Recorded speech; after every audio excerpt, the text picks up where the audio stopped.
Sunday special అయితే compulsory biryani ఉండాల్సిందే. Sunday అంటేనే బిర్యానీ లేకుండా ఎలా ఉంటుంది? చూసారా, బిర్యానీ అయితే చేసేసాను. దీంట్లో చికెన్ కర్రీ కావాలి కదా,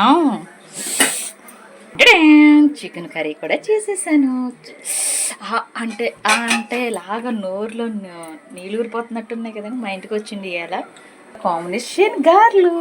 మీకు ఎంతమందికి ఇష్టమో కామెంట్ చేయండి. మా ఇంట్లో అయితే డెఫినెట్గా సండే అయితే ఏదోటి బిర్యానీ ఏదోటి చెయ్యాలండి. పిల్లలు ఇంట్లో ఉంటారు కదా, చాలా ఇష్టం మా పిల్లలకైతే.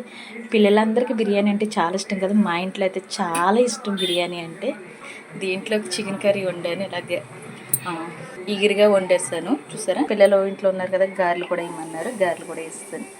సరేనండి, బాయ్ అండి, ఉంటానండి. ఇప్పటి వరకు చూసారా, ఒక లైక్ ఇచ్చి వెళ్ళొచ్చు కదా.